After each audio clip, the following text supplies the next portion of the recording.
qizlar, ayolimiz bizaga keldilar. Ko'ryapmiz. To'yni ko'rib bo'ldim, oldida gapirgim kelmadi.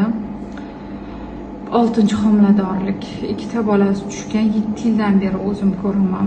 Eri urib tushirdi bittasini, yana nimadir bo'ldi. Uyda qizlari bor 4 ta. Bu ayolimiz juda qiynalgan, tomirlarigacha kesgan, shu o'g'ildi deb, o'g'il tug'madim deb depressiyaga tushib qolgan. Har xil psixotrop dorilar ham ichdi. Men maslahat bermayman. O'rtoqlar, mana Allohim o'g'il ham berdi, lekin mana sog'liq yo'q o'sha. O'g'il ham berdi, hamma narsa berdi.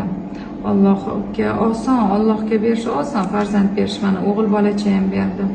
Lekin o'sha endi sog'lig'i yo'q. Yosh qiz, chiroyli qiz ko'rsanglar, shunaqa chiroyli qiz, lekin sog'liq ketqizi bo'lgan. Bitta o'g'il yoki qizda deb o'zlaringiz jertva qilishlaring hayotda